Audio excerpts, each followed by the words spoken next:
You're listening to Kev on the radio. How's it going, Kev? Nice. Yeah, well, we're just kind of waiting for our producer to give us some of that. We're all going. Doing live right now. So, welcome, everybody. We have a very special guest. This weekend on Saturday, April Field Radio will be broadcasting a night at the Mountain Music Fest. And really looking forward to it. It's from noon to 9, so just an all-day fun musical festival. And we have some guests in here today that are going to be playing live Saturday. We have Nico Young. Guys, how's it going, Nico? Very well. Thank you for having us. Yeah, no problem at all. And we also have your guitarist in here too. Calvin? Hey, how's it going? Doing all right. Step on up. Exactly. It should be kind. You can pull that back a little bit if you want, but we're monitoring everything here. So thank you very much for coming in. It's great. We're also going to be doing some interviews at Mountain Music Fest, but it's great to have you guys in here. Playing a song a little bit as well. So first, I want to know how you got connected with the Mountain Music Fest, because we had the organizer in with the Bike Foundation, a bunch of students being interviewed. It's such a really cool foundation. So how did you get connected? Yeah, they actually reached out, like cold contact, which was awesome. It wasn't something I chased or pursued. They contacted me through our website form, and then I had a conversation with Pam, and yeah, agreed to play the festival. She told me all about the organization and kind of how they like implement the youth in it, and even like a lot of the youth are going to be running the logistics of the festival and kind of helping out on that end. And so like they learn, a lot from start to finish, pre-production, during the festival, and post and takedown and everything. And so, yeah, I thought it was really cool, and we're very excited to be a part of it. It is a great organization. So for those of you who don't know, like you said, yeah, students basically help run the entire thing from start to finish. From setting up the event, getting out to the sponsorship, stage management, stage direction, all that stuff. Really great. Check it out. Wooden Foundation. They're putting it on. And if you're sick of the heat down here, it's always a little cooler up here. So. We have been actively monitoring the weather to know what to expect. I just looked at it. It looks pretty good. It looks good. A little bit is fine. 577. Go out there. Trust me, you want to be there. This would be the second consecutive set that a rainbow shows up mid-set for us. Exactly. So I'm kind of counting on it. Oh, perfect. Heck yeah.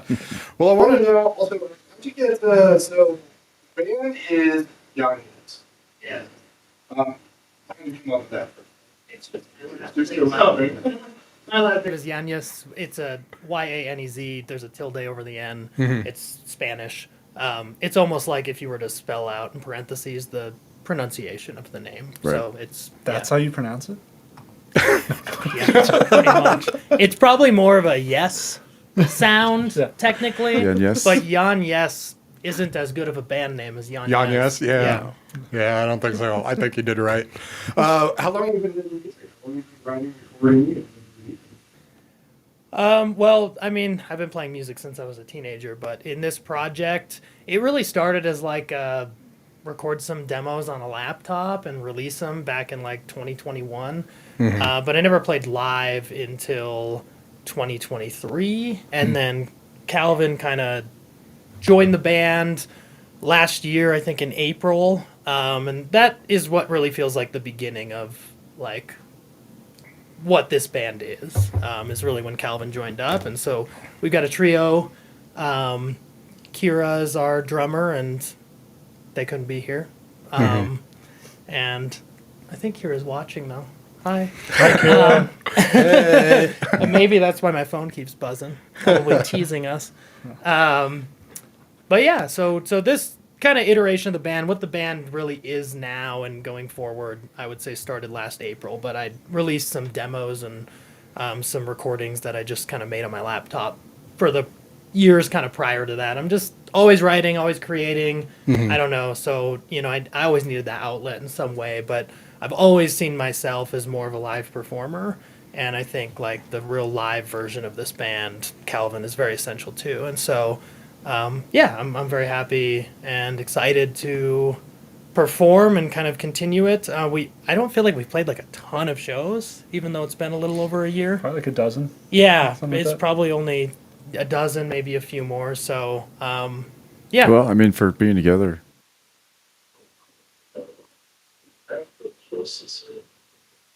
Right, and I think when you're in a, kind of a singular market, so we try to dip around a little around the state, but like, primarily you're playing Denver, and so you're not gonna, you can try to play like once a month, but typically even a lot of the venues and things don't really like that. Like they Right. want you to spread out your performances. So kind of figuring out what's the best way to perform, what makes a show matter, like things like the festival in Evergreen are fantastic because they're kind of bigger than just you. Right. And so, we love things like that. So we're really excited for Saturday. Yeah, and festivals are Great, great. as you said, just because there's a lot of bands, there's going to be, I don't know how many bands, 7 bands, 6 or 7 bands, maybe, something like that.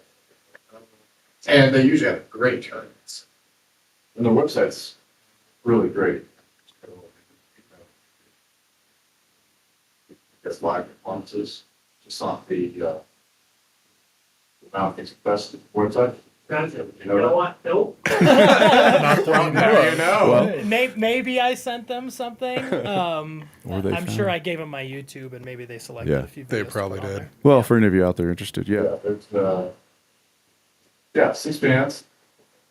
Of course, again, it's nonprofit and church band, which is Chrissy Huff, Flo Goss, Sam Christman Project, the lessons. Well, they've got this website's great. They've got each band a little bio, like I said. Yeah. Check it out. I didn't know they were on there. No one's happened that. Calvin, how did you get hooked up with?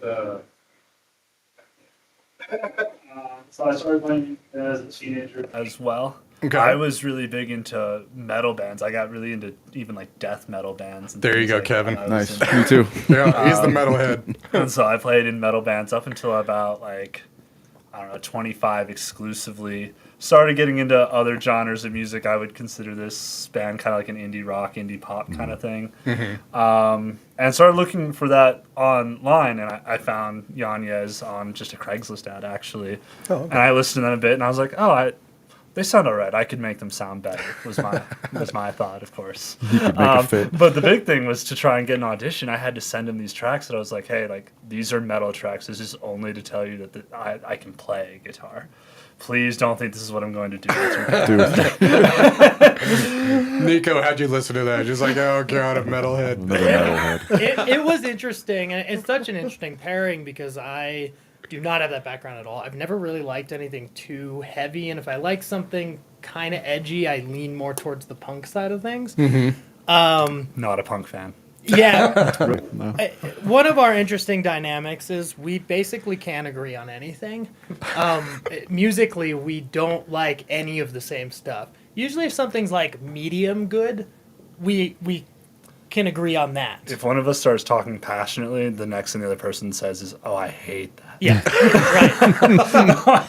Right. Anything one of us like loves, the other person really doesn't like. So, but I think it's been a like really fruitful musical collaboration because I think he does bring a lot of things that I would never think of, and vice versa. And so, like, it is this oddball pairing that kind of works and creates something very unique. And I would say, if anything, like one of my core values as an artist in whatever I'm doing is like I really want it to be its own thing. I'm never going to do something you expect. We are not the band you're going to go see and feel like, okay, 5 songs in, I've got a good idea of what this is. Those 5 songs are all going to be all over the map. And so for anyone looking to come see us, like that's kind of my little money back guarantee is like you're going to get something different. You're going to get something unexpected. We're going to do a variety of things musically. And I think because we come from such different tastes and backgrounds and passions, that is really kind of able to blossom and further. I think I was already doing that. Like, I'm going to do stuff different, but I think adding, like, the last guitarist I would ever expect to add to the band has just furthered it. and it's been great. And so it was interesting, of course, getting that, and his kind of all of his sample material was metal, which is I'm so unfamiliar with. But I mean, at the end of the day, I have respect for a ton of music, even if it's not my taste, and I really respected it. I was like, the guy can play clearly. Right. How does that adapt to what we do? Well, we'll see. Like, let's bring him in and let's play together and see how that goes. And he auditioned great, and we got along. We met up a little beforehand, just to see like the personal dynamic. And now Calvin's my good friend who has terrible taste. Well, it's a great dynamic for a band, certainly. What's good? What are some of your influences? My influences. Clearly not death metal. No, yeah, I came originally. I was the passionate like high schooler about like older music. So like I always loved the Who, Pink Floyd. I was kind of a sucker for like rock operas or concept albums. So both of those bands did a lot of that. Loved the Beatles. We were just talking about the Dire Straits. That's actually one of the few we kind of agree on. Oh, all right. There is some agreements then. Yeah, Okay. absolutely. And then like as I got into more current stuff, I really like. I feel the need to shout out Regina Spektor. I think she is underappreciated and underloved. She just played here, I think on August 3rd. Love Regina Spektor. Love the Killers, or as far as like mainstream bands go, probably like my favorite like really big band. Loved Arcade Fire. Bowie. Talking Heads is a huge influence. LCD Sound System's one of my favorites. I love Lana Del Rey. And I have this kind of running joke with our drummer Kira about how I'm always just trying to channel Lana on stage. I don't know if you ever saw her very iconic and somewhat infamous SNL performance. I did. No. You did? Yes, her first ever. It's like kind of known as maybe one of the worst SNL performances, but I love it. And I don't know what she's doing, but whatever she's doing up there and channeling is all I'm trying to channel on stage. All right. For all the metalheads. Calvin fans. Let's see if you and Kevin actually know drums. I mean, for My all-time favorite band's not a death metal band. My all-time favorite band is just Tool. But then, like, if I got into the technical death metal, it'd be like Obscura, Beyond Creation, a lot of bands people probably have never heard of. Yeah. Archspire. What I was looking for in this project, and I think I've mentioned this name so many times, he's tired of hearing it, was something like Glass Animals, something like Alt J. I really like those bands because both those bands, every single thing you hear on stage is something that one of the members is doing. There's no backing tracks at all. Yeah. And I love that as a musician. But yeah, that's probably like the big things I'm looking at. I like a lot of the 70s and 80s rock as well. I liked a lot of post-rock. I think you'll hear a lot of delays and things like that on stage when we play as well. I really like the dynamic. Where you guys definitely just clash when it comes to music, but together, it works. It works. I think that's really cool because then you have all these different types of influences together, it's creating something that they. Yeah, exactly. Well, I want to kind of get to a song here because brought in some instruments because it's absolutely awesome. Well, we love this because it's just a live show for us in the studio, but and all. So yeah, I want to grab that guitar right there. Tell us a little bit about this song. All right. Well, this is probably in our entire catalog the last song I would expect to make an acoustic version of. It's probably our most like rock oriented. I think it's got some elements of metal in it live, as much as there's gonna be in something we do. Nico said we had to play an acoustic song, and I was like, let's do the heavy one. I have an idea. We're going to do this. So this will be interesting. So you But- arranged this just for us. We did. We This is arranged awesome. it just for this. This is our Perfect. Yeah. first acoustic Appreciate that. rendition, one of a kind. This song is it was a song I wrote a long time ago, several years ago, and I was coming out of, I don't know, really a dark chapter in my life. So anyone who follows me too closely has probably heard somewhat of my story, but essentially I was raised extremely religious and grew up as like a closeted gay man, worked in the church and religious organizations where you sign contracts that like you won't be gay to work there and like all this stuff. Wow. And then I was married and had a kid and spent years trying to essentially convert and turn straight. Right. Went through a lot of that stuff and then eventually came out on the other end and separated and had to figure out how to move on from like everything I'd built in life. Right. And so I'll lead with a huge advocate of how you treat other people, how you love other people has so much to do with you, who you are, not who they are. And so like even people who treat me poorly or say things bad to me or whatever, I'm always going to try my best. I'm not going to be perfect, but try my best to come from a place of love and how I treat other people, regardless of how they treat me. It's one of the first lessons you learn as a kid is, you treat others how you want to be It's treated. the golden rule Yes. that no one knows Be about. good. Yeah, exactly. It's, Be it's good. the golden rule. That being said, we go through hard experiences that will sometimes cause resentment or bitterness or anger. And while I am an advocate to love people who you disagree with, and will always do that, certainly with people and in person, this was kind of my angry letter to the church post coming out. And it's a song called Sinner. All right. Sounds good. And Calvin, are you singing as well or just the guitar on this one?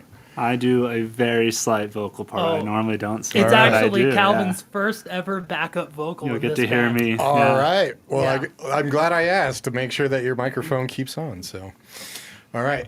And title of this one again? Sinner. Sinner. Ladies and gentlemen, Jan YEZ are going to be performing at the Mountain Music Fest on Saturday, this coming Saturday in Evergreen. And here we go. How you do? I'm not new here, using all my old gear. I used to pray with more fear from the silence of my burial drum case. Put me right on the church stage, worship for the home team. Sure as hell didn't know that I was gay. And they assume I was engaged in all the rage about what's happening in the world today. They say, a Revelations field day. No shots is jumping, I ain't taking, still be safe with what you see on me. I'm who you think about to say.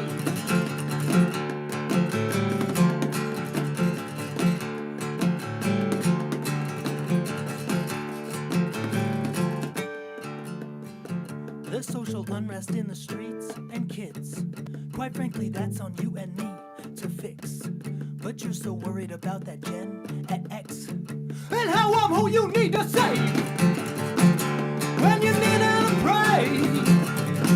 I'm who you'll think about the cast stone in a nation of sin. Na na na na na na na na na na na na na na na na na na. Well, on the screen I see a man in a V. He tried to teach me the language of his deity. Good, if you got questions you can ask at home. Can't speak to the liege in the house of the Lord. It's clear that I've been thinking about you.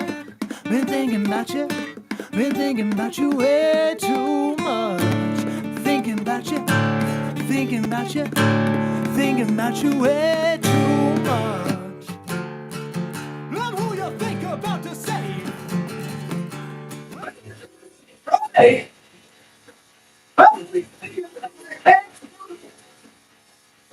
You should have stayed.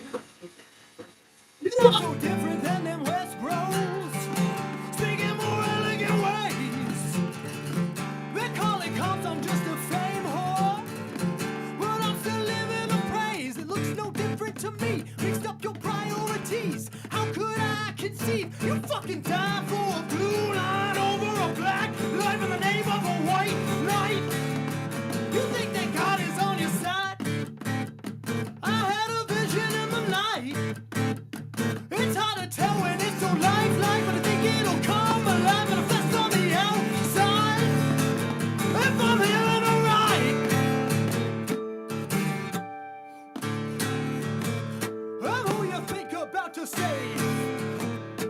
When I kneel down to pray, praise God. Seriously. Ladies and gentlemen, that was awesome. That, so that's like the heavy end song you guys cited. Yeah, I love it. Excellent guitar work. And, I can kind of see a little bit of a metal right there. I love it. It's very different. When did that one officially get released? People can look at this streaming site. That song is not perfect, so I recorded it years ago, just kind of on my own before I had the band. And I think when Calvin came in, really reworked it, and it kind of became a different thing and kind of the staple of our live set. And so I still like the old recording. It's just such a different song, kind of. And so I took it off of the streamers, and I do have intentions to re-record kind of this version. Gotcha. But yeah, the song's not out there. Well, I'm so glad, Very glad you decided to play for us. Yeah. Exactly. And you're in the recording. Yeah, it's all recorded. now it's the fun part. Yeah, I Yeah. have to mix and master everything. And Yep. I apparently am very slow at that. So yeah, the song's been recorded for probably like 6 to 8 months as far Okay. as tracked. And we have like slowly been bleeding them out. So we did release a song called Future Husband in June. That was our most successful release to date, I would say, just as far as streams and some radio play and things like that. And so we are kind of slowly rolling out our first EP together. And so the other songs are tracked. I've got to polish them off and Yeah. finish them up. It's amazing How how. long it's gonna take. I mean, mixing and mastering, no one really fixes it. Unless if you're not a musician. It's the station. Built by musicians, so we kind of know. What was that? Don't think about it. I just ask him when it's done. Oh, there you Right. go. So far, the answer has been not yet. Not yet. Awesome. All right. Well, so no future date set. Sooner than later. Sooner than later. Yeah. I'm working on it. I'm gonna have some downtime coming up, and so yeah, hopefully I'll be able to polish. Are you trying to do them all at the same time for an EP, or are you gonna put them out? You just kind of how it's done these days, one song at a time. Yeah, I'm torn on that. Yeah. So like, I think my love for music growing up and being like so into classic rock, and like there's this weird like traditionalist side of me, which is a funny thing to say. No, I'm with you. How You everyone listen to knows it in me as order. a human being would never describe me as a traditionalist in any sense. But in this way, I think I kind of am, and like I'm even like, oh, there should be an album, and there should be like the one single on the album, and I love all that stuff, but there's kind of no rules anymore. There isn't. Which I think I kind of like that too. Like, I like that you could now, if you wanted to, release an album of like 3 12-minute songs and be like, this is an album. Or like 20-minute-and-a-half songs. Like, there's just no rules. Like, which is kind of cool. But I don't like, there are theoretically no rules. Right. I would argue that, like in every era, there starts to be kind of trends on the music business side of things that do kind of restrict the way you can successfully release music. Now, someone like Taylor Swift can go on her boyfriend's podcast and say, my new album's dropping, and everyone in the world will talk about it. There's no rules for her. No, right? not at all. There's no rules for like... She is ruleless. Yeah. When you're a certain level of big, you can still do whatever you want. When you're kind of a lower level, though, it's what you were alluding to. Like, there's kind of this rule of thumb of, like, roll out the singles one at a time, even if they're not singles. Roll out each track one at a time. Like, Spotify, for whatever reason, became kind of the industry standard on this is what we look at to gauge how popular of an artist you are in streams. Yep. You can only submit to their, like, curated playlists once, like one song at a time, And so that song has to be released before you can submit another one, which is why so many people are like, well, I'm not going to release 3 songs at once. I'm going to release this one and then the next one and the next in like 4 to 6 week cycles. It just seems to be even like, I don't know, radio, blogs, anything like that. It's like they want to feature one song and And then then once you kind of end the single cycle of that song, they start to with the next. So I'm torn because I feel like like this EP subject matter wise has like some themes and I like the idea of dropping it as a piece and I want it to be listened to that way. But then I'm like, you know, who the fuck am I? I think I'm nobody You're right. and I need to be somewhat strategic. And I think ultimately like the great internal battle in me, this is going to sound very pretentious, but I'm aware of it, so it's okay. the ultimate battle. Battle of me and my life is like, what is my kind of integrity lie as an artist? And what's true of my artistry versus what's true of like, what do I need to do in life? What do I need to show up? And what's Right. the most strategic way? What's the most business savvy way? What's the most appropriate way? And does that kind of lessen my artistry in any way? And usually I go with the artistry side, but you know, I haven't been super successful with that yet. No, I think today It's definitely, it's all about content. You know, it's like when we were growing up, it's like we'd wait for a year, sometimes 2 years for a video next little. Now, the strategy is Right. a lot. I think the attention span, not one song at a time. True. Was, well, instead of doing 5 songs, it's about. Right. They want that hit, they want.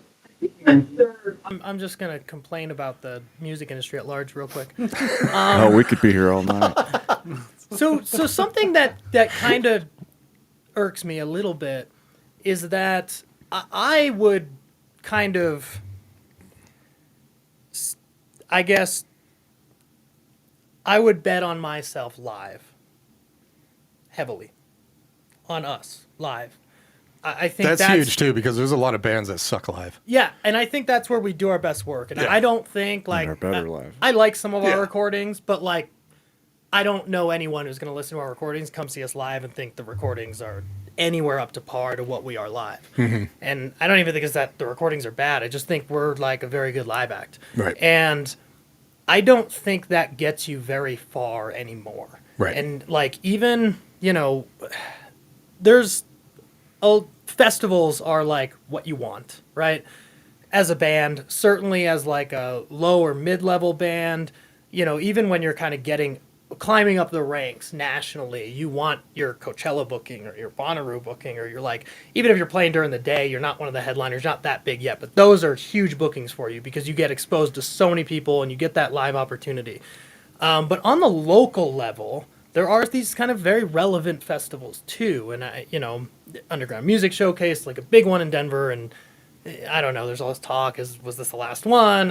I tend to think it's not the last one. It's either going to get sold or presented in a different way and move off of Broadway or whatever. But I'm going to use maybe that festival as an example at risk of. Is that where they shut down all of Broadway, the underground Yeah. music? That's fully honest.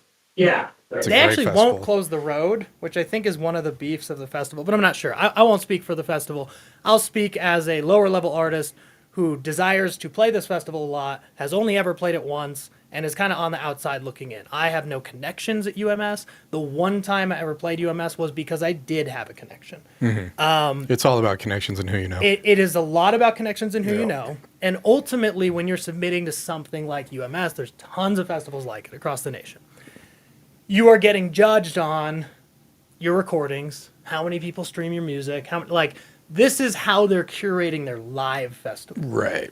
And in my opinion, especially when you're local and when one of your goals is we want to curate a festival that highlights local music, you should have a pretty good pulse on the local live music scene. Right. And I do not think it should be totally dependent on your stream numbers and your recordings. That's a factor.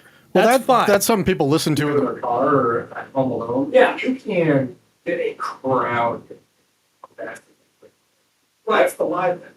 And I would like to think that maybe it's too much of an expectation to have. But if you're in a position where you're sitting and you're responsible for helping curate a live festival to feature music artists, especially locally, I have an expectation that that person should have a really good grasp on the live local scene. They should be Yeah. out at local shows a lot. They should be I agree. familiar with all the bands and how they perform live, because that's the best way to curate a live festival. And I think that is very lost. As opposed to just glossing over numbers. I think that's what's happening. It's Yeah. it's connections, one, and then two, I think it's, oh, these are the recordings and these are the Spotify streams or the Apple Music or the whatever, and yeah, they've got 40 songs out, so we'll book them. Right. You're expecting a lot from promoters. Please think of the promoters.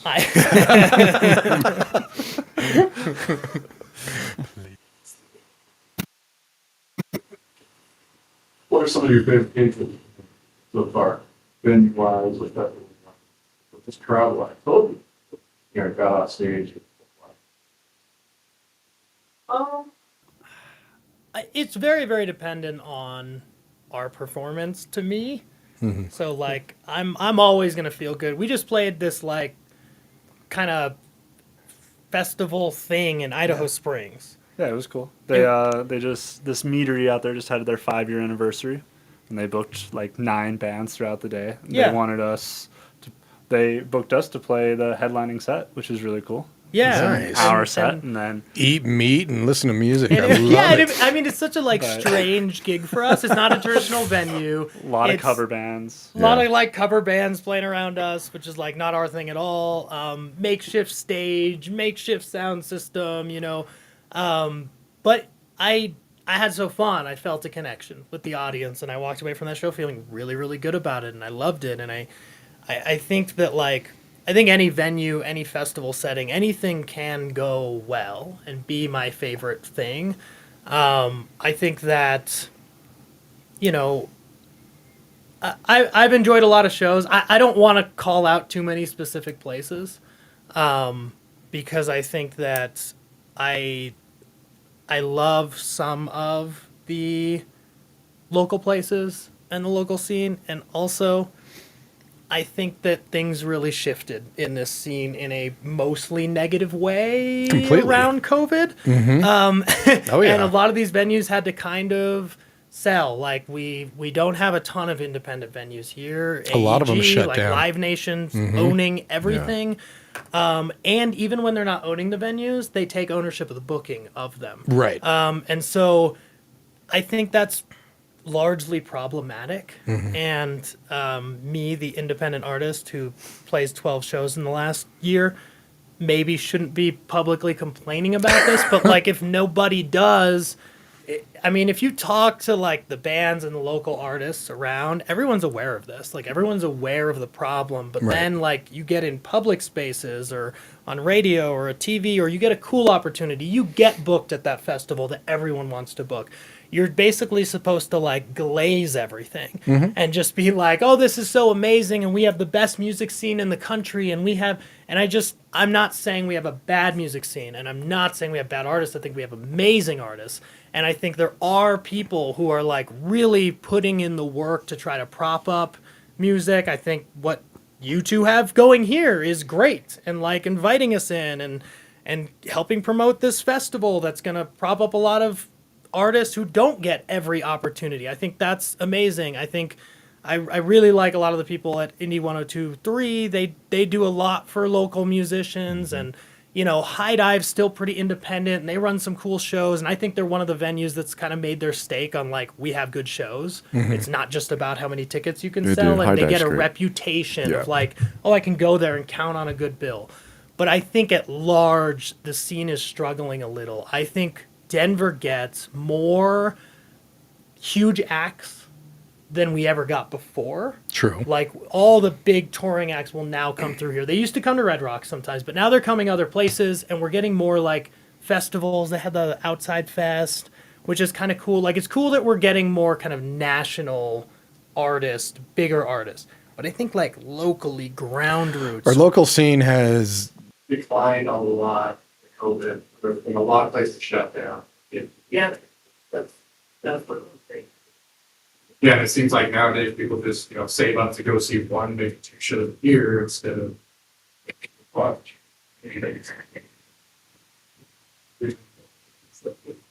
Yeah, exactly. Just reminds me of Kurt Cobain when they were interviewed, and it's like, what, the dogs were just $80 for it. No, they didn't Or something like that. Kurt, $80.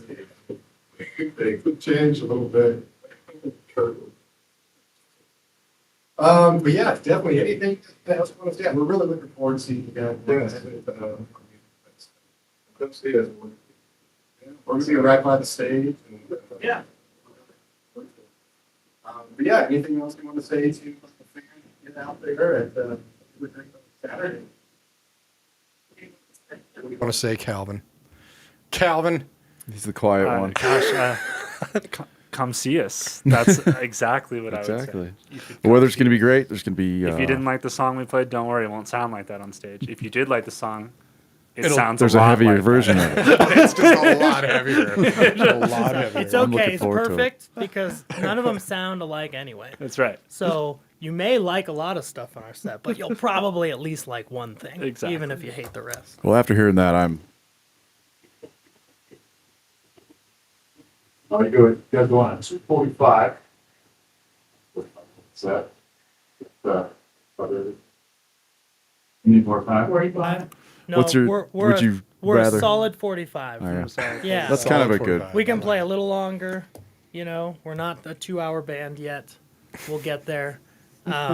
45. It's actually kind of perfect. We were talking about this. We were like, oh, you know what? This is just like everything we love, everything Yeah. we feel we do great. We can throw in. Not and too we're short, not too long. Yeah, Don't have to we're- cram anything. We're really close to being to the point where like we have to like agonize over in a 45-minute set. Like, oh, we got to cut this one or that one, or like it'll be hard to leave some out. But right now, Mm-hmm. you're catching us at peak 45-minute set time. We're gonna play all our best stuff. Looking forward to it. Good place to be. Definitely. Right. Check it out, everybody. You can go to the website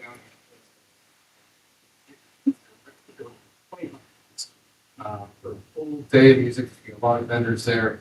Put on by incredible students that are actually shadowing pros and joining. It's just a really good time. Food, drink. Yeah, food. Yeah. Saturday, Buchanan Field and Evergreen. Thank you very much for tuning in. Thank you guys very much for coming. Thanks, guys. Playing the song. Really looking forward to it. And arranging one of your songs. Yes, just. You're both very Important, and we wanted you to know that. We appreciate you. And you are welcome back when that record comes out. Definitely. You guys. But, Appreciate you guys. Thank you very much for tuning in. At the Skate Course Radio, definitely check it out. They're going to bring this Saturday. Stay tuned every single day from 7 p.m. to 8 p.m. One solid hour of and of course, by Andrew Town and Rob and Dixon. You guys take care. Have an amazing Wednesday. And